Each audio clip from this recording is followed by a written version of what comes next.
I clutch the photograph of my father's lifeless face, my knuckles white from the grip, as my pulse thunders in my ears. The room feels colder than ever, yet I can't look away from the image that haunts me day and night. The psychologist's words echo in my mind, but it's the confession I just learned that shatters the fragile veneer of trust I held. He didn't create a therapy to help me heal. He crafted a lie, a carefully constructed facade designed solely to torment the man who murdered my father, and in doing so to torment me as well. When I first sat down in that sterile office, I believed I sought understanding, closure, a way to navigate the chaos of my loss. I thought he was there to help me untangle the web of grief and guilt that had ensnared me. But as he spoke, I sensed an unnerving calmness, a detachment that felt wrong. His eyes, usually so calculating, now flickered with something darker, an almost predatory glint that I refused to acknowledge until now. It started with subtle manipulations, questions about my father, my childhood memories, and the killer's motives. I'd pour my heart out expecting empathy, maybe even closure. Instead, I was handed carefully curated stories, constructed to keep me weak, to make me doubt my own perceptions. That's when I saw it, his real game. It wasn't about helping me. It was about controlling the narrative, twisting my thoughts into knots, binding me tighter to his cruel design. Then, yesterday, he revealed the truth. We sat in silence after a long session, the air thick with unspoken tension. His voice was calm, almost mechanical, as he admitted, "The therapy I've been conducting, it was never meant to heal. I designed it to push you to the edge, to make you question everything, even your own mind. And the man who murdered your father, he's merely a pawn in my game. I created a false sense of trust, only to break it and leave him bleeding emotionally, just as your father's killer left you bleeding inside." My stomach clenched, my mind racing. I wanted to yell, to storm out, but I was frozen. My fists trembled as I pressed them into my lap, gripping the fabric of my jeans so tightly I thought I might tear them. Betrayal seared through me, sharper than any physical blow. How long had I been feeding into his twisted setup? Did I ever truly believe in the therapy's purpose, or was I just a puppet from the start? He leaned forward, a faint smile curling at his lips. "I needed to see if I could manipulate someone with the pain you carry. It's a test of sorts, a way to measure how deeply trauma can be woven into someone's psyche." His words slithered into my ears, cold and calculated, and I realized that every session, every carefully chosen question, was part of a cruel experiment. I clenched my jaw, fighting against the surge of nausea that threatens to overwhelm me. How many nights had I sat there vulnerable and open, while he played his sick game? How many secrets had I confided, unaware that I was merely a pawn in a psychological chess match? I can't breathe. My chest tightens as the weight of his treachery crushes my spirit. "Why?" I finally managed to whisper, voice trembling. "Why would you do this?" He shrugs, a nonchalant gesture that chills me more than any accusation. "Because I enjoy watching the truth unravel. Because pain reveals what lies beneath, and I wanted to see how far you'd go. The killer of your father, he's still out there, isn't he? And now so is the realization that nothing you believed was real. Not even this therapy." My mind reels, 1,000 questions swirling in chaos. Was anything genuine? Did I ever truly find solace in his words? Or was I just another subject for his twisted amusement? Part of me wants to tear the room apart, to scream at the abyss of betrayal, but instead I stay rooted, trembling with fury and despair. I realize now that I've been playing a dangerous game, one I never fully understood. And as I stand there clutching the photograph, I know one thing for certain. Nothing will ever be the same. I am no longer just a grieving daughter. I am a pawn in a psychological war, and the cost of this revelation will haunt me forever. I sit in the cold, sterile room, my eyes fixed on Marcus through the reinforced glass of his cell. The muted hum of the prison is a distant echo in my mind, drowned out by the pounding rhythm of my own thoughts. Every time I see him, I feel that familiar mixture. Fascination intertwined with a seeping, corrosive hate that refuses to fade. Today I am not here to see a broken man. I am here to scrutinize a master manipulator, a puppeteer who has been pulling my strings from behind a facade of supposed concern. I observe how his fingers tap rhythmically against the steel bars, almost like a metronome counting down to some unseen climax. His eyes, cold and calculating, flicker for a moment, perhaps an instinctual flicker of amusement, or maybe just a reflection of his own dark thoughts. I note every subtle movement, every micro-expression, knowing that beneath that calm exterior lies a mind that delights in chaos. The truth crashes down on me again. All of this, the therapy, the questions, the supposed insight, was a carefully constructed illusion. I can still hear his words echoing in my mind, echoing with an eerie gentleness that masked the venom beneath. "This is for your own good," he would say. But I know better now. It was never about my well-being. It was about bending me, breaking me, testing the limits of my perception. My mind races back to the first session, when I naively believed he was trying to help me. How he would lean forward, voice soft yet commanding, as he extracted my secrets with a seemingly empathetic gaze. Now I see it all. Every word, every question, every carefully selected phrase was a trap. Each session was a puzzle piece in his twisted game, a way to keep me tethered and vulnerable, to make me doubt everything I thought I knew. His goal wasn't catharsis, it was control. I recall the nights I sat in that chair, spilling my fears, my doubts, my grief, believing I was unburdening myself.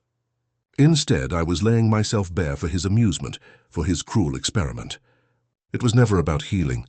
It was about sowing chaos within me, about distorting my reality so thoroughly that I'd question the very foundation of my grief and trust. I clenched my fists, feeling the rough texture of my nails digging into my palms. The anger rises anew, an inferno that threatens to burn everything down. I want to scream at him, to shatter the illusion, to expose him as the manipulator he truly is.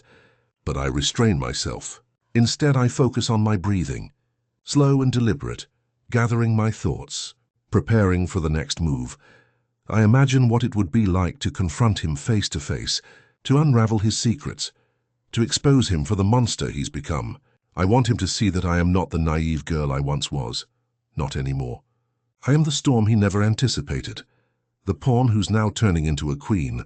I plan my attack carefully, disguising my true intent beneath the veneer of calm inquiry. I will use his own tactics against him. I will turn his manipulations into weapons, twisting his words and using his own game to trap him. I know this is more than just a personal vendetta. It is a battle for truth, for clarity in a world riddled with lies. Every lie he told, every false reassurance has led me here, to this moment of reckoning. My resolve hardens as I realize that the only way to break free from his grip is to expose his deception, unmask him in front of everyone, reveal his true nature for all to see. The prison walls seem to close in around me, yet I feel an expanding sense of clarity. I am no longer the passive victim he once thought I was. I am the architect of my own salvation, the master of my destiny. With each passing second, I am building my plan, one that will make him regret every lie, every moment of emotional torment. I will turn his game against him, twist his words, and finally dismantle the fortress of deceit he has built around me. And when the time comes, I will confront him, face to face, and I will make him understand that his manipulations have failed. I will show him that I am not a pawn anymore. I am the storm, and I am coming to claim my truth. I sit quietly, the room cloaked in an unnatural silence except for the faint hum of the air conditioner. My hands rest calmly on my lap, but inside my pulse races like a wild drumbeat, frantic and unpredictable. I watch him carefully. His eyes, steady and unflinching, hide 1,000 secrets. I let a small, empathetic smile curl my lips, leaning forward just enough to seem genuinely interested. Inside, I'm calculating, strategizing, feeling the thrill of control stirring beneath my skin. He begins to talk about his therapy, about the sessions we've shared. His voice is soft, almost soothing, but I catch the subtle tremor that flickers for just a moment, an imperfection in his composure. That tiny crack in his facade is the opening I've been waiting for. I ask questions that seem innocent enough. So what made you choose this approach? Or have you ever encountered a patient like me before? The words tumble out naturally, but my mind is acutely aware of the manipulation at play. As he responds, I watch his face for signs of emotion, any flicker of truth beneath the calm exterior. When he talks about his methods, I nod thoughtfully, but inside I am measuring every word, every hesitation. I feel my pulse accelerate, not from nerves, but from a growing sense of power. The pretend empathy I project is a mask, a filter to draw out his vulnerabilities, to coax his true feelings to the surface. I subtly shift the exercise, weaving in questions about his past, about his own motivations. I craft sentences that seem like genuine curiosity, but are actually probing into his emotional core, baiting him into revealing the cracks in his armor. I watch as his facade begins to fracture, his eyes darting slightly, a flicker of unease passing across his face. It's subtle, almost imperceptible, but I notice every shift. In this game of shadows, I am the puppeteer. My fingers manipulate the strings of his psyche, tugging gently to see how far I can pull, how much I can expose. I feel my breathing deepen, matching the rhythm of my intent. I need him to let his guard down entirely. That's when I'll strike. That's when I'll reveal the truth I've hidden beneath this facade of calm. Every question I ask is a trap, designed to unearth his emotional scars, to make him confront the monsters he's buried deep inside himself. I sense the vulnerability emerging, small, trembling, desperate. It's intoxicating. I hold my composure, but inside I'm exhilarated. I can feel the threads tightening around him, pulling him further into the web I've spun. In this moment I am no longer the passive listener. I am the predator, stalking the prey's subconscious, waiting for just the right second to strike. I imagine his face when the illusion shatters, when his carefully constructed lies crumble under the weight of his own exposed truths. That is my goal. That is my vengeance. As I watch his defenses weaken, I allow a flicker of genuine empathy, a calculated move to reinforce his trust, to make him believe I am on his side. But beneath that, I am meticulously gathering my evidence, recording every vulnerability, every slip. My mind races with possibilities, with plans for the moment when I'll finally turn his game against him. I feel my arm muscles tense slightly as I sit back, maintaining the soft, understanding expression. Inside, I am a storm-gathering strength, ready to unleash. I am finally in control, steering this conversation into the depths of his psyche. I can't wait for him to realize that I am no longer the girl he manipulated, no longer the victim he thought he could break. This moment is mine. I am the storm that will sweep away his illusions, the calm before the inevitable chaos. When I finally reveal everything, I will make him see that I was never truly naive, that I saw through every deception. His fortress of lies will crumble beneath the weight of my revelations, and I will stand victorious, unmasked and unbreakable. I sit quietly, my fingers nervously fiddling with the edge of my sleeve, as Marcus's voice drifts into the silence of the room. Every word feels like a drop of poison, each syllable carefully chosen, calculated. I keep my eyes on him, but inside my mind is racing, trying to decode the layers behind his calm, meticulous tone.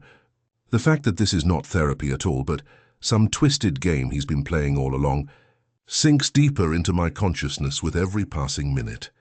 He's speaking now about the pain, the guilt, the nightmares that refuse to fade. His voice is soothing, almost gentle, yet I know better. I can almost see through his facade, peeling back the layers of his veneer to reveal the darkness lurking beneath. I clutch the small recorder hidden in my pocket, feeling the cool plastic pressing against my skin, a silent testament to my resolve. I have to document this. Every word, every subtle twitch, every fleeting hesitation. These are weapons I wield against him. As he talks about his empathy, I can sense the subtle tremor in his voice. It's deliberate, a ploy to lull me into a false sense of security. I am not naive. I see through the act. His facade is a carefully constructed mask, but I am catching glimpses of the cracks forming, just enough to feed my growing suspicion. My hands tremble slightly, not from weakness, but from the surge of adrenaline that courses through me. I keep the recorder steady, pressing it gently against my pocket, knowing that this device is my shield and my sword. Marcus's words crawl under my skin, each phrase a deliberate stab. He speaks of remorse, of the weight he carries, but I know better. I know this is a performance, one that masks his true intentions, to manipulate, to torment, to control. The way he describes the therapy sessions makes me want to laugh, if only it weren't so infuriating. It's all a lie, a carefully orchestrated spectacle designed to keep me compliant, to make me feel safe while he pulls the strings behind the scenes. I remember the first time I sensed something was off, how his words had a rehearsed rhythm, how his eyes flickered just a fraction too long when he thought I wasn't watching. This moment feels like the culmination of all that suspicion. I can't help but wonder, Was this part of his therapy, or was it always about using me as a pawn?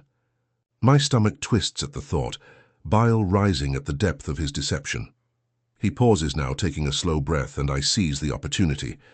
I shift slightly, pretending to be absorbed in his words, but my mind is sharp as a blade. I note the tiniest muscle twitch in his jaw, the subtle tightening of his fingers. These little signs are breadcrumbs, clues I've been collecting, piecing together a puzzle that no longer fits the narrative he's trying to sell me. I know I must stay composed, act as if I trust him, even as my blood boils with betrayal. My grip tightens inside my pocket as I think about the long game I've been playing. This isn't just about uncovering lies. It's about exposing the monster hiding behind the mask of a therapist. Marcus believes he is the one in control, but I am biding my time, gathering the evidence, waiting for the perfect moment to turn the tables. Every word he utters fuels my determination to bring his facade crashing down. I remind myself that this moment is fragile, a delicate balance between silence and revelation. I can't afford to slip up now. My entire plan hinges on patience, on the precise timing of my next move. When I finally decide to reveal the recordings, when I show him that I've been listening all along, he will realize he's underestimated me. He will see that I am not just a victim here. I'm a predator in my own right, wielding the truth as my weapon. The room feels heavier now, thick with unspoken truths and the unseen tension that binds us. I breathe slowly, forcing calm into my voice even as my heart pounds loudly in my ears. I'm about to expose his deception, to strip away the false comfort he's so carefully crafted. I know that once I do, everything will change. Our dynamic, the power, the illusion of control. He thinks he's the puppeteer, but I've been pulling the strings from the start. As Marcus's voice trails off into a quiet, contemplative silence, I prepare myself. The moment is near. I can feel it, the crescendo of my plan, the reveal that will shatter his carefully constructed web, and when that happens, I will finally have my revenge. I will stand in the chaos of his unraveling, unmasked and unbreakable, because I know now that I am more than just a witness. I am the one who will bring him down. I sank into the shadows of the room, the faint glow of a dying lamp, casting long, trembling shadows on the wall.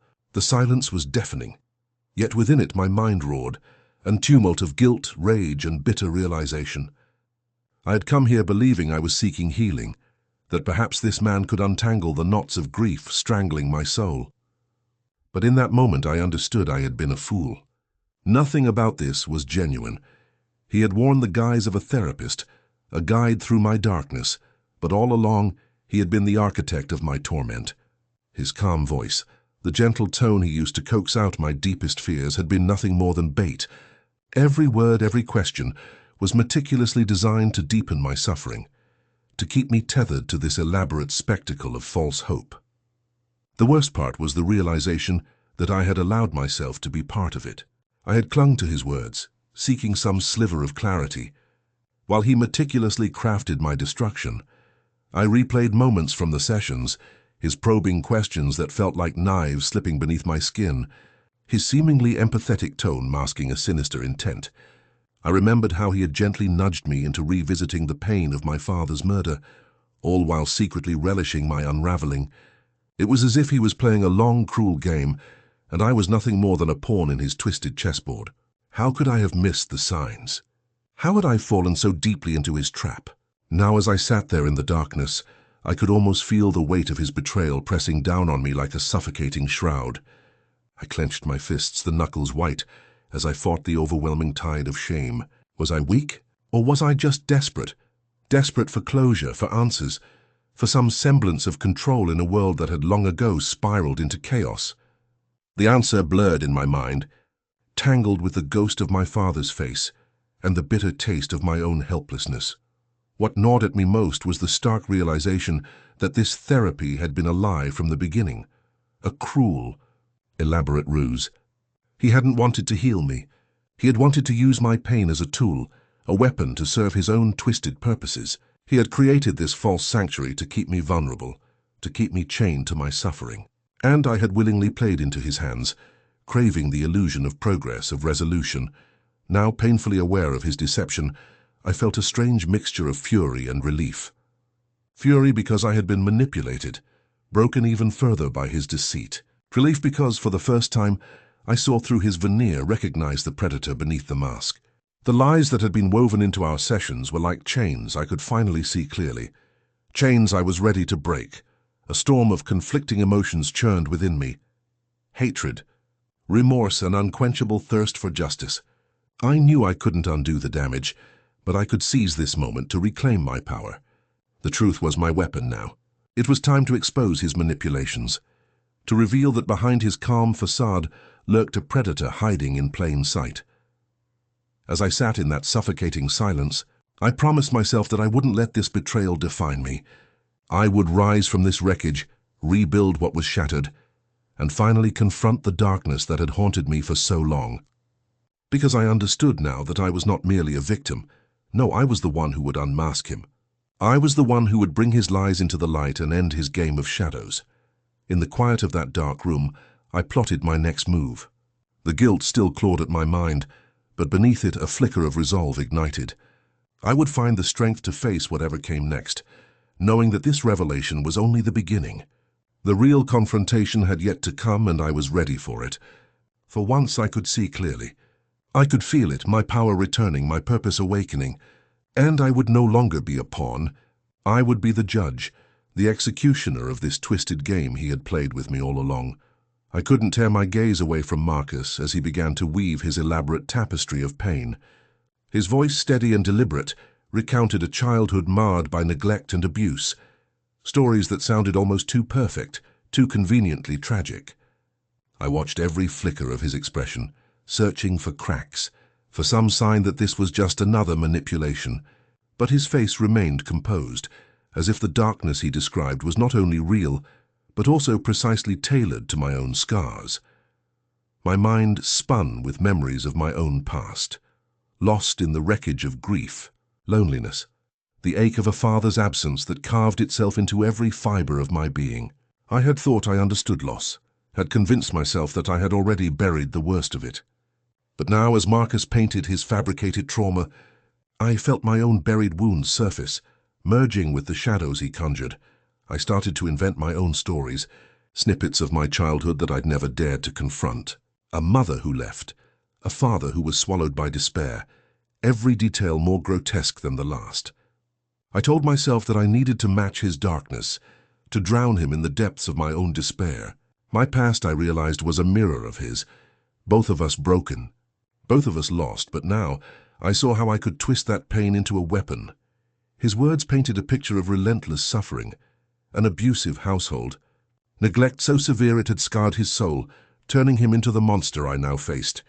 I wondered if he believed these stories himself, or if he was just another pawn in this twisted game. Either way, it didn't matter. The more he spoke, the more I realized that I could use his own narrative against him, turn his fabricated trauma into a mirror of my own darkness. I felt my own pain surge, raw and unfiltered. Every loss, every tear I'd shed in silence, began to bleed into his story. I saw through the layers of his lies, but I also understood that his suffering, whether real or fabricated, was the key to unraveling him. The more I fed into his stories, the more I could see the cracks forming beneath his composed exterior. I leaned into that darkness, letting it consume me, knowing that I was building a fortress of lies to hide my true intent. As I crafted my false memories, I realized I was no longer just a victim of this game. I was becoming the architect of my own vengeance, shaping a narrative so dark and intertwined with his that it would be impossible to tell where his lies ended and my truths began. I needed him to believe in the depths of his own suffering, to sink into despair, to think himself invincible, before I struck the final blow, and so I continued, weaving my story into his, each detail more twisted, more tragic.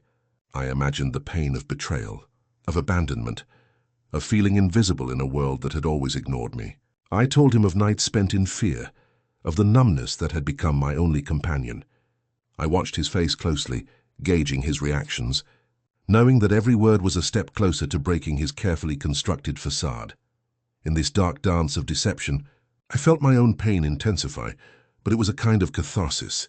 A release? I had always carried my grief like a heavy burden, but now I understood that I could harness it, wielding it as a shield and a sword. The past that haunted me was no longer just a source of weakness. It was my tool for destruction, my means of turning the tables. I knew I had to be careful. This wasn't just about exposing lies. It was about destroying him from within. Every fabricated trauma, every invented wound was a thread pulling him deeper into my web. I could see him start to unravel, his veneer cracking under the weight of my narrative. And as that happened, I felt a strange sense of empowerment, a primal urge to punish, to make him feel the anguish he had inflicted on me all these years. I closed my eyes for a moment, breathing in the darkness I had created. My own past of loss, of shattered innocence, blended seamlessly with the darkness I was fabricating for him. We were now eternally intertwined in a web of suffering, both of us prisoners of our own making. But I knew that I was the one holding the threads. I was the puppet master now, pulling strings that would lead to his undoing. In that silence, I made a silent vow. I would continue this charade of pain, until he believed his own fabricated suffering was real, until he thought himself the ultimate victim, a man haunted by demons he could no longer distinguish from the truth. And in that moment, I realized I wasn't just defeating him, I was finally, truly reclaiming my power. The darkness that threatened to consume me would serve as my weapon, and I would see this through to the bitter, irreversible end. I stared at the screen, the message flickering in the dim glow of my laptop. The words hit me like a punch to the gut, visceral and undeniable. Marcus knew. His name, a whisper in my mind, now roared with truth. Every conversation, every carefully constructed lie I fed into that so-called therapy. He had been one step ahead all along. My breath caught, a ragged gasp tearing from my chest. The world around me seemed to tilt, the walls closing in with the weight of it all crashing down. The message was brief, but devastating. I see what you're doing. I know your game. The words shimmered on the screen, each one a dagger twisting deeper into my confidence. I clenched my fists, fingers trembling as I read and reread, desperately searching for some sign I'd misunderstood, some misstep I could still cover up. But there was none. His tone was calm, calculated, mocking even, a mirror of my own manipulations. Turned against me, my mind raced, recalling the countless sessions, the fake tears I'd shed, the fabricated stories I'd spun, each carefully designed to trap him in a web of my creation. That web, I'd believed, was my weapon, my shield, my way to finally unmask the monster within him. But now I saw it for what it truly was, a trap of my own making, a mirror reflecting my deepest fears and secrets back at me. Marcus had seen through everything, and I felt the icy dread seep into my bones. I could feel my pulse pounding in my ears, a relentless drumming of panic and betrayal. The room grew colder, the shadows on the wall stretching like claws.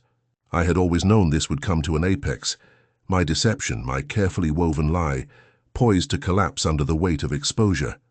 But knowing it, feeling it surge through me, was something else entirely. The illusion of control I'd clung to was slipping away, replaced by a choking realization. I was no longer the puppet master. I was a pawn, caught in a game whose rules I hadn't even fully understood. I thought about the nights I'd spent crafting those false narratives, the hours I'd spent delving into my own darkness to fuel the stories. I'd convinced myself that this was justice, that this manipulation was the only way to reach the truth. But now the line between truth and lie blurred beyond recognition. I'd created a monster, and I had willingly become its architect. A shiver ran down my spine as I imagined Marcus's face, calm and unflinching. Did he see through me? Did he recognize the chaos I'd sown? I wondered if he'd been playing me all along, just as I had been playing him. The thought made my stomach churn. How long had I been deceiving myself? How many layers of lies had I built around my fractured psyche? I had thought I was the one pulling the strings, but perhaps I was merely a marionette, dancing to a tune I didn't control. A surge of adrenaline pushed me to move. I needed to think, to plan my next move, but the room felt suffocating, each breath shallow and ragged. My mind spun with possibilities. Did I double down, try to deny, to dismiss this revelation? Or was I already too exposed, vulnerable in a way I'd never been before?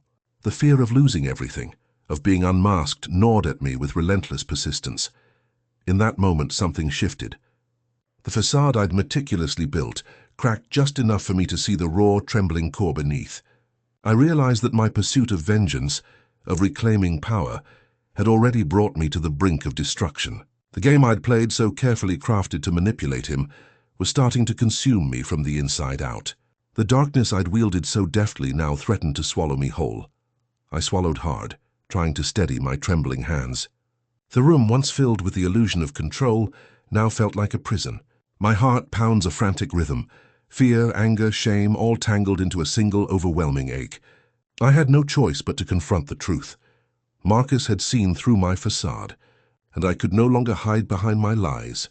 My carefully constructed web was unraveling, thread by thread, and yet amid the chaos a strange calm settled within me. A quiet voice whispered that this was the end of my deception, the moment I'd been secretly dreading but knew I couldn't escape. I had to face it, confront the implications, and accept that my manipulations had reached their limit. The game was over. Now I had to decide what I was willing to lose and what I was willing to do to protect what little remained of myself. In that stillness, I made a silent vow. I would not let this revelation crush me. No, I would use it. I would turn this exposure into a new weapon, a different kind of darkness, one that was honest, brutal, and unyielding. Because I realized something stark and clear. If Marcus knew, then I had already lost the battle for my soul. But I could still choose how to fight, how to remain standing when the pieces finally fell apart. As I shut the laptop, the screen's cold glow flickered out, leaving me in darkness, not just outside, but within. And in that darkness I found a strange, bitter resolve. The game had changed, but my hunger for control remained. I would find a way to survive this, even if it meant embracing the chaos, even if I had to become the very monster I'd once hunted. Because in the end, if I couldn't deceive him anymore, I would deceive myself the best. I sat there, stiff and trembling, feeling the air thicken with every word Marcus uttered. His eyes danced with a calculated serenity that sent shivers down my spine. It was as if he was deliberately pulling at the strings of my mind, weaving a new layer of darkness into the already tangled web of my secrets. He leaned forward slightly, a subtle smile curling at the corners of his lips. "You see," he murmured, voice deceptively gentle, "every session has been a carefully orchestrated play. I've been playing with your words, twisting them, turning them into tools for my own amusement." His gaze flicked to my face, waiting for me to absorb the truth that this entire time I was nothing more than a pawn in his twisted game. My stomach clenched. I could feel my heartbeat hammering against my ribs, each beat echoing in my ears like a drum of impending doom. How could anyone use my own words against me, manipulate the very foundation of my pain? I had come here desperate for answers, for some semblance of clarity, and now I realized I'd been playing right into his hands from the start. He chuckled softly, a low, sinister sound that didn't quite fit the calmness he maintained. "You've been so focused on the narrative of your grief, of your revenge," he continued, "but I wonder, do you even know what you're feeling anymore? Or are you just allowing yourself to be led by these raw, unprocessed emotions I've stirred?" His words sliced through me, each syllable a razor tearing at my facade. In that moment I saw myself reflected in him, a mirror of the chaos I'd tried to hide, the darkness I'd suppressed. He was my shadow, the embodiment of every secret I'd buried deep inside. And I realized with a sickening clarity that he was no longer just a therapist. He was a mirror of everything I feared I might become. I clenched my fists, feeling the rough texture of my nails digging into my palms. My mind raced, trying to find an anchor amid the storm he conjured. So I knew I was losing grip, slipping into the depths of this manufactured nightmare he was weaving around me. His words weren't just manipulation, they were an invitation to confront the shadows I'd long denied. "Why?" I managed to whisper, voice hoarse and trembling. "Why are you doing this? What game are you playing?" He tilted his head, eyes gleaming with a quiet, almost predatory amusement. "It's not a game, really," he said softly. "It's about understanding, about peeling away the layers you've carefully constructed to hide your true self. I wanted to see how far you'd go, how much of yourself you'd sacrifice in the process, and I think you're more willing to surrender than you realize." His words struck a chord I couldn't ignore. I felt the walls inside me tremble, threatening to crumble under the weight of his revelation. Every carefully guarded secret, every lie I'd told myself now seemed exposed, vulnerable. I was a puppet, and he was pulling every string, watching me dance to the tune of my own destruction. A part of me wanted to lash out, to shout, to push him away and reclaim what little dignity I had left. But another part, the darker, more honest part, wanted to sink into the chaos he stirred, to embrace the madness and stop fighting. Because in the end I realized that I'd been fighting myself all along, and he was simply holding up a mirror to my own monstrosity. My voice trembled as I broke the silence. "You think you're so clever," I spat, anger bubbling to the surface. "But you don't understand. You're not just playing with my mind. You're revealing what I've always feared, that I'm just as capable of tearing myself apart as anyone else." His smile widened, a slow, dangerous curve that sent a shiver down my spine. "Perhaps," he murmured, leaning back into his chair, "or perhaps I'm just helping you see what's been there all along. The darkness within you, the truth beneath the lies." I knew then that I'd crossed a line, that I was no longer just a patient in his office. I was a participant in this grotesque dance, and the steps had become my own undoing. Every word, every glance, every calculated silence was a thread pulling me deeper into the abyss he had so skillfully crafted. And as I sat there, feeling my defenses crumble, I couldn't help but wonder, was he truly manipulating me? Or was he simply showing me what I'd always refused to acknowledge? Either way, I was no longer sure what was real, what was fabricated, or if I even cared anymore. All I knew was that I was teetering on the edge of a precipice, and the only thing left to do was to see how far I was willing to fall. I sit in the dim glow of my dimly lit apartment, the faint hum of the city outside whispering through the cracks in the window. My hands tremble as I clutch the crumpled piece of paper I found tucked away in the corner of my drawer, a message from Marcus, sent from inside prison, yet somehow still reaching out to me through an untraceable contact. My mind spins, torn between the instinct to burn it and the compulsive urge to unravel the truth hidden within. For weeks, I had played his game, each session peeling back another layer of my psyche, revealing a grotesque mosaic of rage, guilt, and despair. But today something shifted. I was no longer just a patient. I was a hunter. I had stumbled upon a truth that threatened to upend everything I'd believed in. Marcus had found a way to communicate beyond the prison walls. His message was simple but chilling, a series of coded words, a plea hidden beneath layers of distortion. I read it again, the words searing into my consciousness.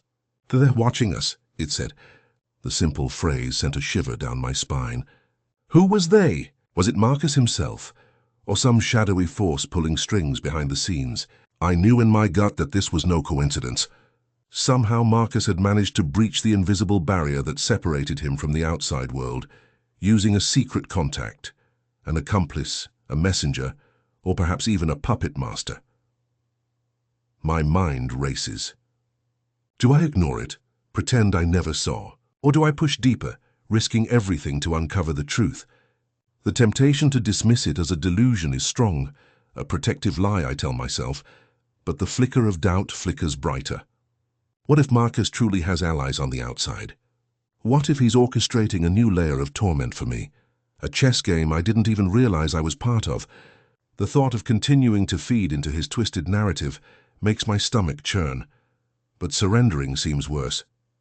If I turn away now, I lose my grip on reality. I lose control. The lines between truth and manipulation blur until I can no longer tell where one ends and the other begins. Every day I spend in this uncertainty feels like teetering on the edge of a precipice, the abyss staring back, whispering promises of chaos and revelation.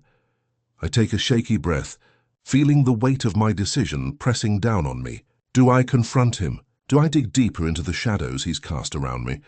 Or do I cut the cord, destroy the message, and pretend this never happened? My instincts scream to destroy the evidence, powerless and fragile as I am. Yet part of me is drawn to the possibility that this could be the moment I break free from his control. Or perhaps it's the moment I seal my own doom. 1,000 thoughts collide, each more desperate than the last. My fingers hover over the keyboard, trembling, hesitant. I consider calling the authorities, but I fear I'd just be feeding the cycle of manipulation. I consider messaging Marcus directly, risking everything on a gamble I don't fully understand. My mind is a battlefield, each thought a weapon, each hesitation a trap. In the end, I realize I stand at a crossroads, The path ahead is shrouded in darkness, uncertain and treacherous. I can keep playing his game, unraveling his web, or I can wipe away the evidence, silence the voice that whispers from the shadows. But deep down I know that no matter what I choose, I can no longer pretend I am just a victim. I am a participant now, whether I like it or not. And so, with a trembling resolve, I make my decision. I will go further, into the depths of this darkness, because only then can I uncover what's truly lurking beneath the surface. Or perhaps I will be consumed by it. The choice is mine, and I am afraid I already know the answer. Yet I cannot turn back, not now, not when the truth is just a message away. As I sat in the cold, sterile courtroom, my eyes fixed on him, I felt an unsettling mix of anger and helplessness bubble within me. His expression was calm, almost serene, as if he were a judge passing silent verdicts on my soul. I watched as his lips moved, speaking about his innocence with a confidence that made my stomach churn. Every word he uttered seemed to be laced with a carefully crafted illusion. An illusion I had once desperately clung to, but now saw through with clearer eyes. He spun his story, weaving a narrative so convincing that even I started to question the truth I had held onto for so long. "There's no evidence against me," he said softly, a gentle smile tugging at the corners of his mouth. His voice carried a soothing tone, but beneath it, I could sense the subtle undercurrents of manipulation, an attempt to sway the room, to sway me. I could feel my resolve wavering, a ripple of doubt infiltrating my mind. Was he innocent? Could justice truly be served if I let my emotions cloud my judgment? The words echoed in my head, stirring memories of the sessions, the fake empathy, the calculated comfort. I remembered the way he'd look at me, not with genuine concern, but with a predatory gaze that seemed to strip away my defenses. My gaze flicked away from him, trying to steady my trembling hands. I clenched my fists discreetly, fighting the urge to lash out or break down. The courtroom felt like a stage, and he was the master actor, playing to an audience of one, me.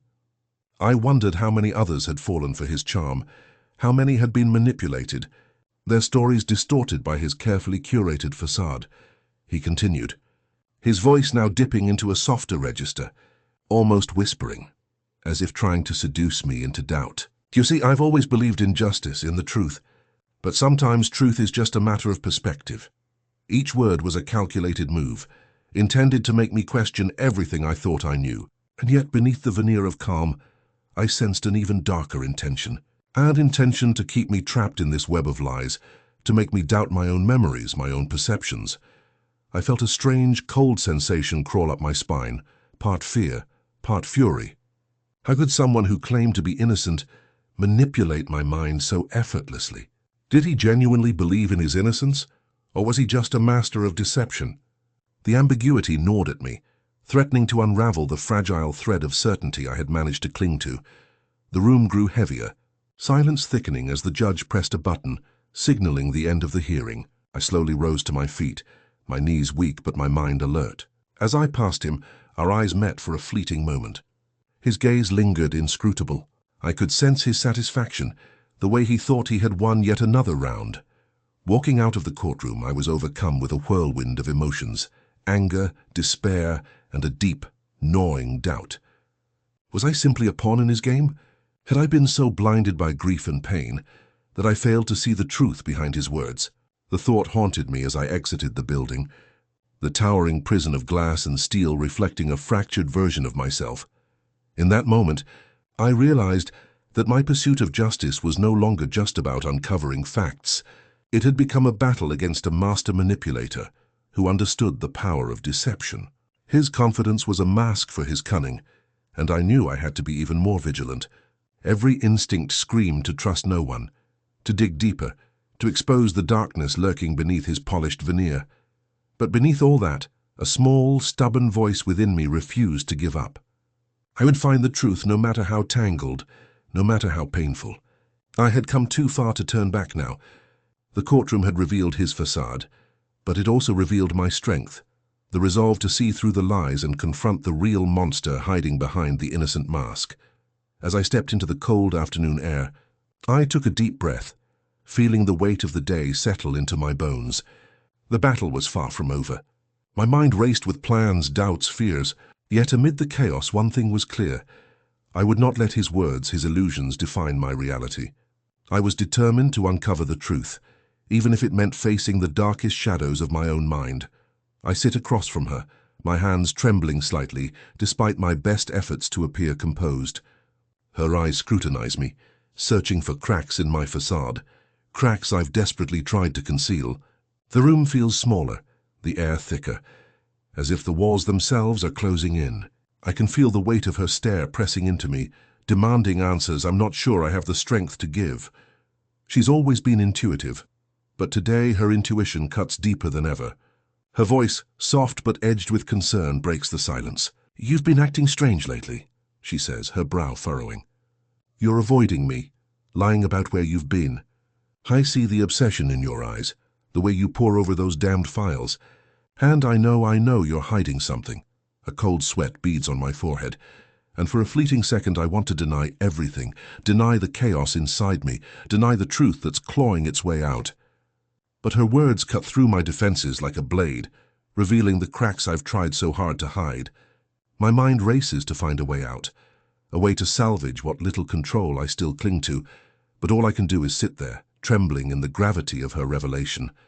I swallow hard, feeling my throat tighten. "It's not what you think," I whisper, though my voice sounds hollow even to my own ears. The lies tumble out before I can stop them. "I'm just trying to find answers. I need to understand why he did it, why my father had to die. It's all I've been focused on." Her eyes narrow, disappointment flickering across her face. "That's what you say, but I see the obsession. You're consumed and it's tearing you apart. All these nights, these secret meetings with people I've never heard of. What are you hiding?" I want to scream, to confide everything. The darkness that's taken root inside me, the twisted comfort I find in my obsession, the lies I've spun to keep the chaos at bay. But instead I clamp my jaw shut, feeling my carefully constructed mask crumble beneath her gaze. Every word I've uttered before now feels like a lie, and I realize with a sickening clarity that my act is failing. A different voice inside me whispers that I've crossed a line. This isn't just about uncovering the truth anymore. It's about hiding from her, from myself. I see her face, a mixture of love and suspicion, and I know I must tread carefully, or I'll lose everything.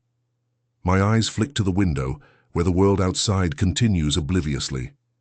I'm caught in a storm of my own making, torn between the urge to confess and the instinct to hide.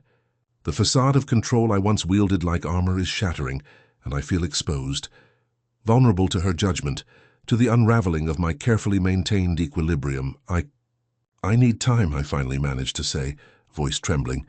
The words feel inadequate, like a weak shield against the onslaught of her gaze. I know I can't keep pretending for much longer. The truth is spilling unbidden through the cracks in my carefully crafted lies. Her confrontation is the catalyst I feared, the moment where the walls crumble and everything I've hidden threatens to come flooding out. As she looks at me, a mixture of heartbreak and resolve in her eyes, I realize that the deception I've built around myself is no longer sustainable. The truth, raw, messy, and terrifying, is waiting to burst free. And I know deep down that I must face it, no matter the cost, because hiding from her, from myself, is no longer an option. The facade is cracking, and I can feel the darkness seeping in, ready to swallow what remains of my fractured sense of control. That night, I find myself wandering through a maze of faded photographs strewn across my desk, the dim glow of my bedside lamp, casting long shadows over memories I've long tried to suppress. I pick up a picture of my father, his face frozen in a candid smile, eyes twinkling with a vitality I now crave and despise in equal measure.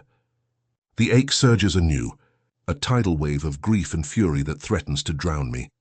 As I stare, the images flood back, the quiet moments we shared, the unspoken words, the silence that now screams louder than any confession.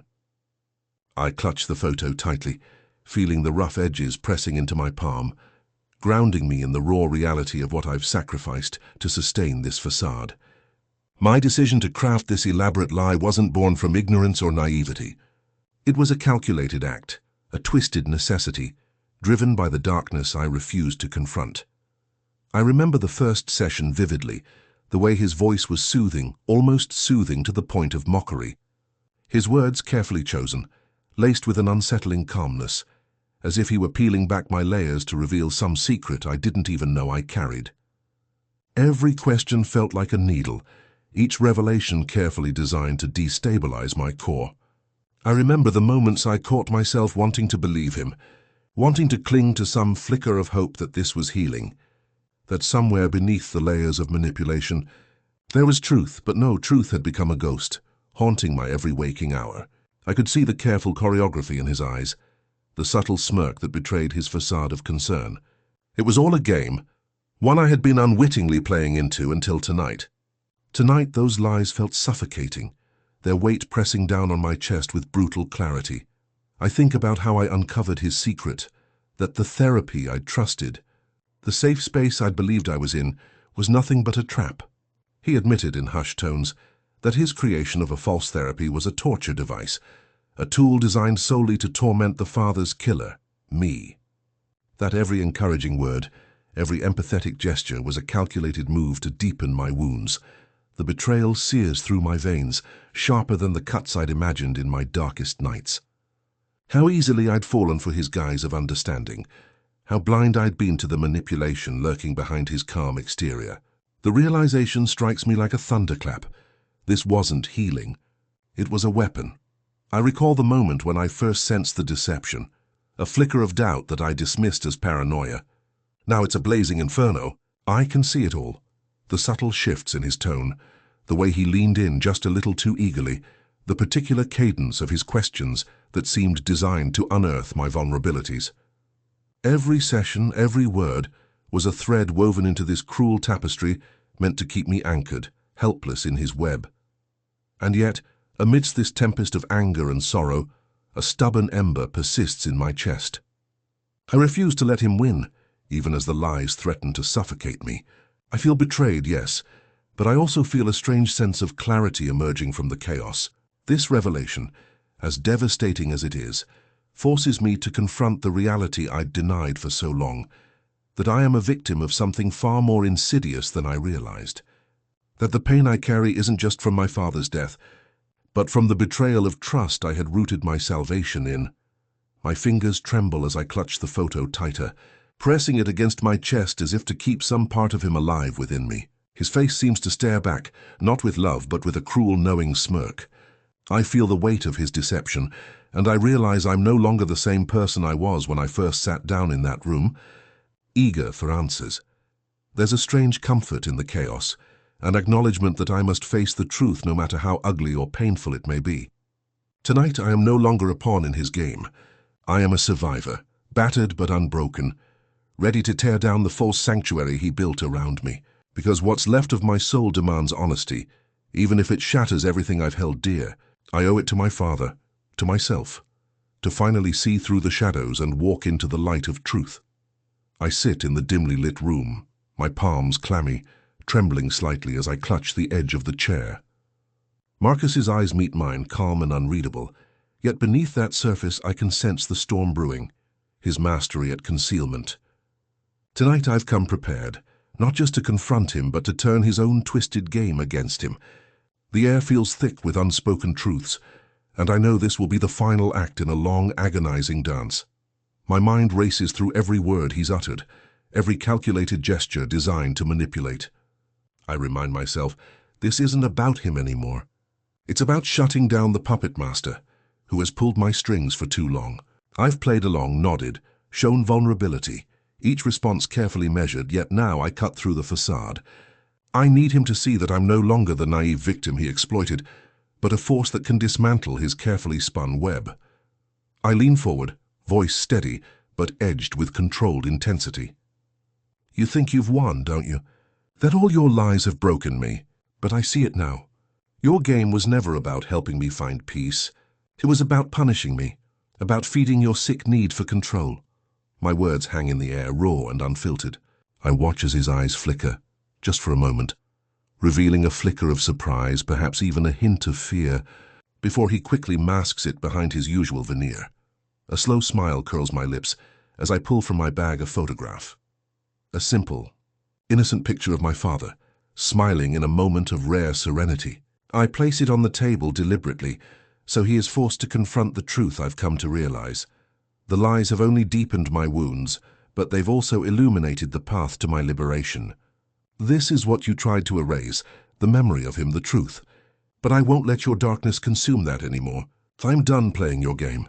He shifts in his chair, trying to regain control, but I notice the subtle tremor in his hands. I press on, voice softer now, almost a whisper of seduction. You know, Marcus, I've been thinking about what truly drives you. Is it revenge, power, or simply the thrill of watching someone drown in their own despair? Because I refuse to be your pawn anymore. I refuse to be your emotional punching bag. Tonight I take back my agency. His eyes narrow and I see the flicker of his mask cracking.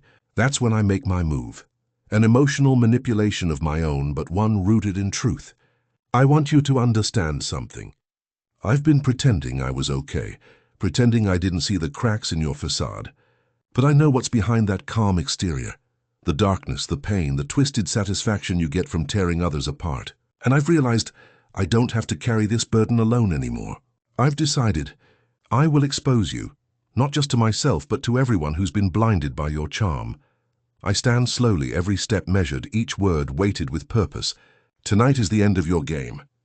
I won't let you manipulate me one more second.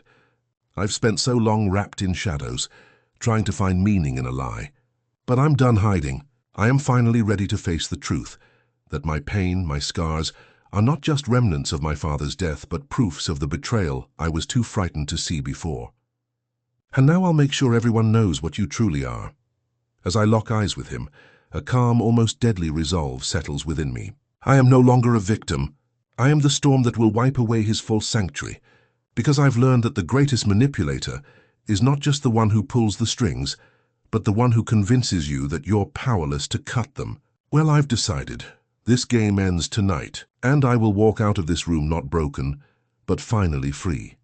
I sat there staring at him, my mind a chaos of conflicting thoughts that refused to settle. His words washed over me, each syllable a cold, calculated stroke designed to fracture what little stability I had left. Marcus, my supposed therapist, admitted that the entire facade, the carefully curated sessions, the empathy, the understanding, everything was nothing more than a lie. A meticulously crafted lie meant to draw me deeper into his web, to twist my emotions, to keep me tethered to a cycle I desperately wanted to break free from. He looked so composed, so unruffled, as if unveiling a secret was just another routine part of his day. But I saw through the calm veneer. I saw the shadow lurking behind his eyes, the glint of something darker, satisfaction perhaps, or the thrill of control. It dawned on me then that this wasn't therapy at all. It was a game of shadows and lies where I was the pawn and he was the master puppeteer. My mind spiraled, caught between two deadly choices. On one side, I could let this betrayal crush me entirely, succumb to the overwhelming urge for vengeance, to drag him down into the ruins of my fury, to tear apart his carefully constructed illusion and expose him for the monster I now knew him to be. The thought of that alone made my fists clench uncontrollably. The desire to see his facade shatter, to make him taste the chaos he had so expertly sowed within me. But then a whisper of something else, something quieter yet more profound, began to stir. Could I use this revelation as a weapon, not just for revenge but for liberation? Could I turn the tide of this destructive cycle and walk away, not as a victim broken by betrayal, but as someone who finally understood the depths of manipulation and refused to drown in it? My heart raced as I considered the possibilities. The truth about Marcus's lies threatened to unravel everything I had believed about this process, about myself. Was I to continue chasing a false salvation, or to abandon the illusion altogether and embrace the chaos that truly belonged to me? The question burned in my mind, relentless and unforgiving. I felt the weight of the room pressing down, my voice trembling yet steady as I responded, "So, everything was a lie. All those hours, all those words, just tools to keep me tethered to your manipulations." My voice cracked, but I pushed forward. "You thought you were helping me, but in reality you've been orchestrating this sick game, pushing me further into darkness, feeding off my pain like a predator. And now I see it. I see through your masks. Nothing you've done has been genuine. It's all been a lie to torment me, to keep me chained to this cycle of suffering. I clenched my jaw and took a deep breath, fighting the wave of nausea that threatened to drown me. But here's the thing. I'm no longer interested in playing your game. I refuse to be your pawn any longer. You've taken enough from me, my trust, my hope, my sense of safety. Now I'm choosing to break free. I don't know exactly what that looks like yet, but I know I can't stay trapped in this cycle. Your lies have exposed the darkness in me. Yes, but they've also awakened something fierce, a desire to reclaim my power, to do what I never thought I could, walk away unbroken. My voice softened yet carried an undeniable resolve. Tonight I make my choice. To forgive? No. To forget? Never. But to move on, to finally step out of your shadow and into the light of my own truth, that's what I'll do. And I swear, no matter how tempting it is to seek revenge, I will choose liberation over vengeance. I will walk away from this nightmare, knowing I've finally seen the snake behind the mask, and I refuse to let it bite me again. As I stared into his eyes, I felt a strange sense of calm settle over me, a quiet strength I had never truly known before. The storm inside was still raging, but I realized it was my storm now, not his. I had stood face to face with the darkness he tried to hide, and I was still standing. That was enough. That was everything. Because I knew now that my pain, my scars, they aren't just remnants of a trauma I endured. They're the proof that I am still fighting, still alive, and ultimately, still free. I sit there, the cold air thick around me, my hands trembling slightly as I try to steady my breath. Marcus's eyes meet mine, unblinking, a calmness that makes my stomach churn. I can feel my pulse racing, thudding loudly in my ears, each beat echoing my rising dread. This isn't a therapy session. No, it's something far darker, something I wasn't prepared for. He begins to speak, voice smooth, almost soothing, yet beneath that veneer lies an undercurrent of menace. You've been so eager to dig into your pain, he says softly, but maybe you've been looking at it all wrong. His words drip with false concern, but I sense the trap in every syllable. I clutch my hands in my lap, nails digging into my palms as I try to hold on to whatever shred of composure remains. See, he continues, these sessions, they're not about healing. Not really. They're about understanding, yes, but also about control. His eyes narrow slightly as if savoring the moment. I needed to see how far you'd go, how much you'd reveal, how much you'd let me in. You might think you're confronting your pain, but really, I've been orchestrating every moment, every tear, every confession. A cold sweat prickles along my forehead. My mind races, trying to grasp the truth buried beneath his words. I had come here desperate for answers, for clarity, for some semblance of peace. Instead, I've been caught in a carefully constructed trap, a labyrinth woven from lies and manipulation. Every word I'd thought was sincere, every revelation I'd trusted, was just part of his twisted game. I swallow hard, feeling the sting of betrayal sharp in my chest. You lied, I whisper, voice trembling. All of it. The therapy, the concern, the progress I thought I was making. It was all a lie. I stared directly into his eyes, searching for some flicker of remorse, some sign that he might be human beneath the facade. But there's only cold calculation reflected back at me. He leans forward, voice low but deliberate. Did you ever really believe in what we were doing? Or were you just looking for a reason to stay stuck? Because I've seen how much you cling to your pain, how it defines you. I wanted to see if you'd break, if you'd finally admit that perhaps your suffering is what keeps you tethered to this endless cycle. I feel the sting of tears, hot and raw, threatening to spill. I clench my fists tightly, my knuckles white. His words cut deeper than I anticipated, each syllable like a dagger in my chest. I realize now that I've been a pawn all along, a puppet dangling on his strings, believing I was uncovering truths when in reality, he was just pulling them tighter around me. The room feels smaller, the air thick with the weight of his revelation. My mind races to find a way out, some sliver of resistance, but I am paralyzed. My own mind twists with doubt. Was I ever truly seeking healing, or was I just feeding the monster beneath his calm exterior? The line between victim and victimizer blurs. I think of my father, the man whose death set this entire nightmare in motion. I think of the countless nights I spent questioning myself, my instincts, my worth. And now I wonder if I ever truly knew the man sitting across from me, if his kindness was genuine or just another mask. My stomach lurches with a mixture of anger and shame. "You're a monster," I finally managed to say, voice thick with emotion. "How you pretended to help me, to understand me, but all you did was toy with my pain, twist it, until I couldn't tell what was real anymore."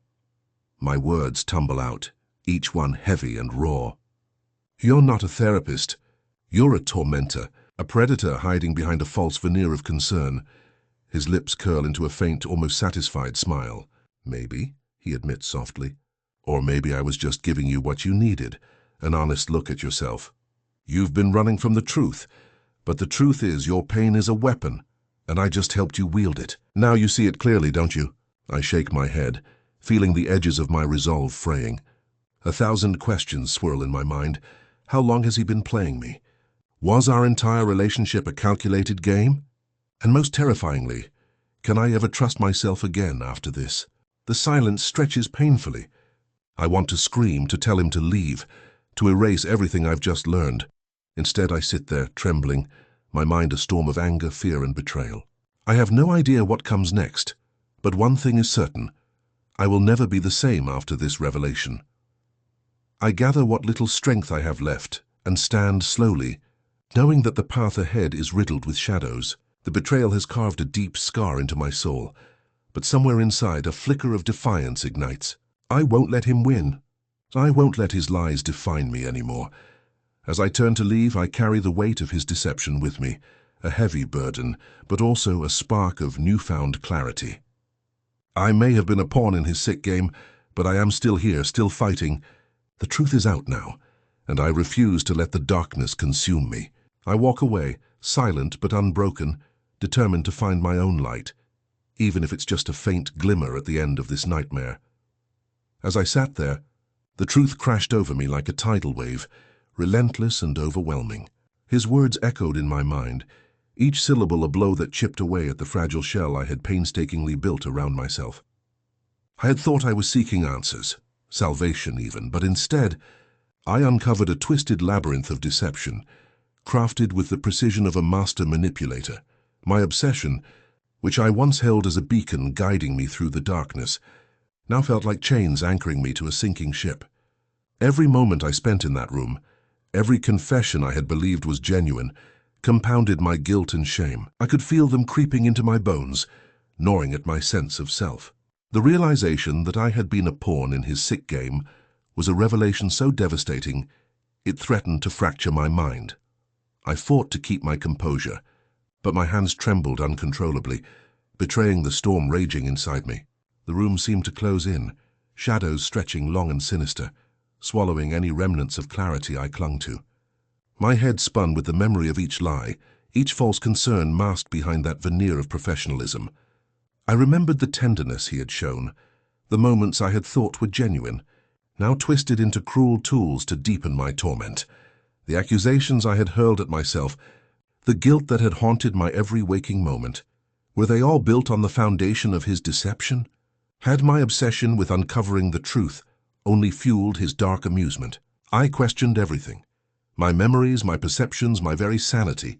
The lines between reality and illusion blurred, and I felt my world disintegrating into shards of shattered trust. A nauseating mixture of humiliation and fury washed over me. How could I have been so blind?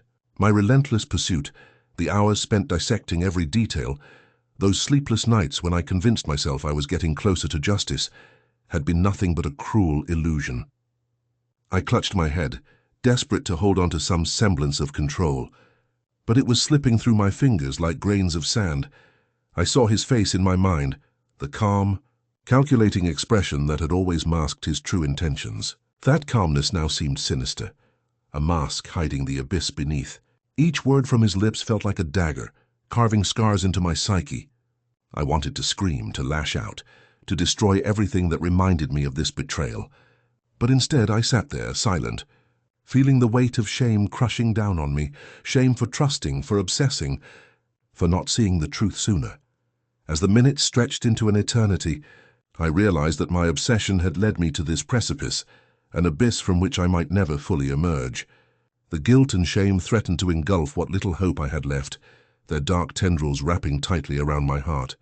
I was at the edge of losing myself entirely, drowning in a sea of regret and self-reproach. Yet amidst the chaos, a flicker of defiance ignited within me. I clenched my jaw and refused to surrender entirely. I would not let his lies define me. I had survived this far, and somehow I had to find a way out of this darkness, if not for redemption, then for my own sanity. I took a deep breath, trying to steady the trembling in my limbs. The room's oppressive silence pressed against my ears, but I refused to let it silence my resolve. I knew I couldn't undo what had been done, but I could decide what came next. My obsession had been my curse, but now I saw it as a double-edged sword, one I could wield to cut my way free from this nightmare. As I stood, the weight of shame still lingered, but so did a fragile spark of hope. I knew that the road ahead would be treacherous, lined with shadows and echoes of my own mistakes, yet I was determined to walk it anyway, to confront the darkness within and reclaim what was left of my shattered self. Turning my back on him, I felt a strange mixture of relief and despair. I had been broken open, exposed to the raw, painful truth, but in that vulnerability, I found a strange strength, that stubborn refusal to let this darkness consume me entirely. I had obsessed over seeking answers, over catching the lie, but now I understood that sometimes the greatest act of rebellion is simply surviving the chaos, refusing to be swallowed whole. As I walked away, I carried the heavy burden of guilt and shame, but also a resolve that refused to be extinguished. My mind was a jumble of fractured memories and haunting realizations, yet deep within, a new purpose took root, to rebuild from the ashes, to forge my own path out of this nightmare. The obsession that once gripped me now felt like a chains I had to break free from, chains I recognize now as my own creation. No matter how deep the betrayal, I knew I had the strength to continue. I would confront my demons piece by piece and find my way back to myself, scarred but unbroken. I owed myself that much. I clutched my pen so tightly that my knuckles turned white, feeling the cold sting of the paper beneath my fingertips. My mind is a hurricane of emotions, anger, grief, betrayal, and yet I let the flood pour out in ink. This letter is my confession, a raw, unfiltered attempt to unburden myself from the weight that has nearly crushed me. Marcus, I begin, my handwriting trembling as I write his name. Each word feels like a step closer to understanding just how deeply I've fallen into this abyss. I've carried my secrets for so long, hiding behind a facade of control, but now I see that my silence only fed the monster growing inside me. I was so desperate for answers, so consumed by the need to punish, that I lost sight of who I was, who I still am underneath the layers of pain and rage. I confess that my vengeance became my prison. The more I delved into the darkness, the more I realized that I was becoming indistinguishable from the very monsters I sought to destroy. The knife I wielded to cut out the pain started to cut into my own flesh. I can't tell if I was trying to hurt Marcus, the murderer, or if I was desperately trying to hurt myself in the process. Either way, I was blind to the fact that my obsession was turning me into a ghost, haunting my own reflection. There's a bitter truth I can't keep hidden anymore. The therapy sessions, those supposed sanctuaries, were nothing but a twisted game to you. I see that now. Every comforting word, every nod of understanding was carefully calculated to deepen my wound. You played with my mind as if I were a pawn, spinning your elaborate web of lies. Your calm, measured voice was an illusion, masking the darker purpose behind your words. To torment the father's killer, yes, but also to torment me, to make sure I would never find peace. I remember the nights I spent questioning myself, wondering if I was losing my mind. Did I ever truly believe in your therapy? Or was I just clinging to a hope that there was some truth, some light at the end of this nightmare? Now I see you for what you are, an architect of my suffering. You created this false sense of safety, just to watch me tremble, just to see how far I was willing to go before I broke. I admit, I was naive. I thought I was fighting for justice, for closure, for the truth, but all I was truly fighting was my own destruction.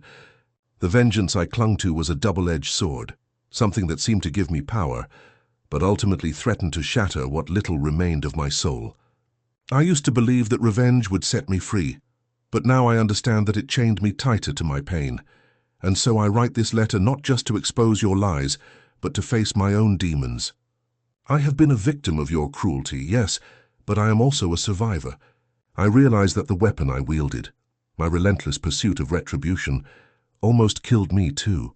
I was so consumed by the need for justice that I forgot to live, forgot to breathe, forgot that I am still here, still fighting. The truth is, I am tired.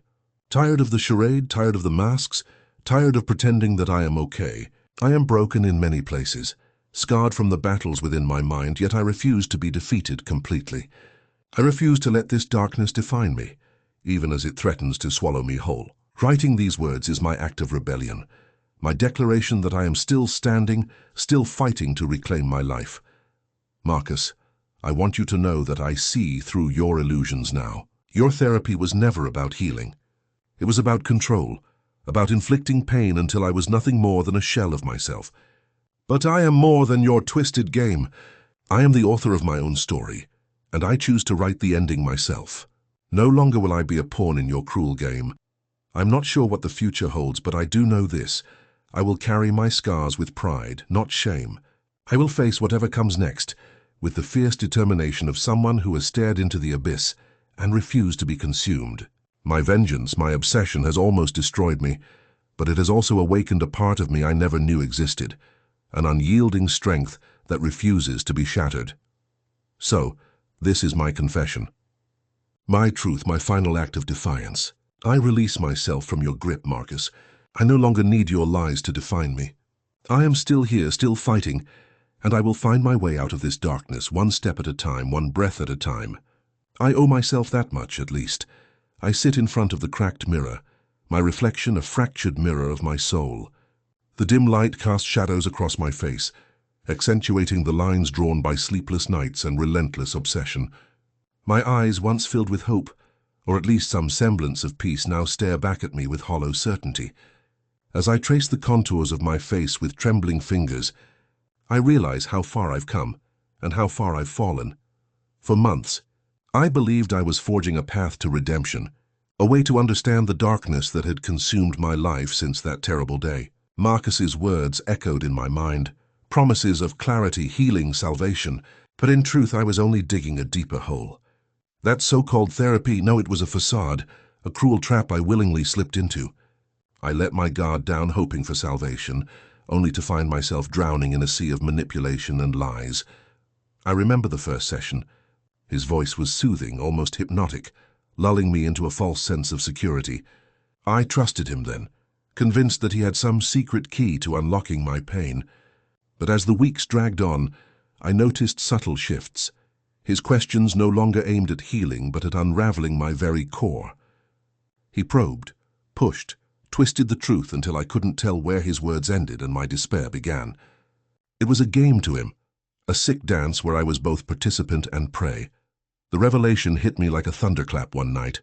I had confided in him about my father's murderer, about the rage that had festered since that day. And he, this supposed healer, had twisted that rage into a weapon. The therapy was never about helping me heal. It was about controlling me, about watching my pain turn into a spectacle. Every session was a carefully crafted act, designed to break me apart until I was nothing but a shell, hollowed out by betrayal. I remember the specific moment I saw through it all.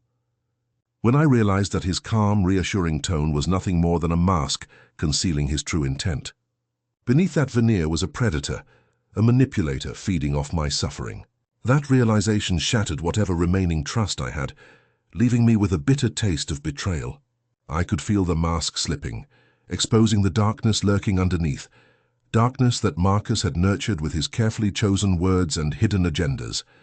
Now, standing in front of this mirror, I see the scars, both visible and invisible, that mark my journey. I see the cracks in my resolve, the bruises etched into my spirit. I understand that in trying to destroy my enemy, I have become something almost as broken as him. The obsession that drove me to this point has turned into a mirror of my own destruction, a reflection of the man I feared becoming. My hands tremble as I touch my face, tracing the outline of a scar I had almost forgotten, a reminder of a time when I believed I was in control. But control was an illusion. I was merely a puppet dancing to Marcus's twisted tune. Now I realize that the true strength lies in acknowledging my vulnerability, in accepting that I am imperfect, damaged, and still standing. The mirror shows me a man on the edge, yet somehow still resilient. The rage that once threatened to consume me now fuels my resolve. I know I must let go of the obsession that has kept me chained in this dark cycle. I must find a way to forgive myself, to understand that my pain does not define me, and that I am more than the sum of my scars. With a deep breath, I turn away from the mirror. I won't let Marcus's lies continue to torment me. I will rebuild what he tried to destroy: myself, my sense of worth, my purpose. The road ahead is uncertain, treacherous even, but I am no longer willing to be a victim of his game. I am the author of my own story now, and I refuse to let it end in despair. As I walk away from that broken reflection, I feel a flicker of something I thought I had lost: hope. It's faint, fragile, but it's there. And that's enough to keep me going. Enough to fight another day, because no matter how deep the darkness runs, I know I have the power to emerge from it, battered but unbowed. And someday I will look back at this mirror and see not a man broken by betrayal, but a man who refused to surrender to it.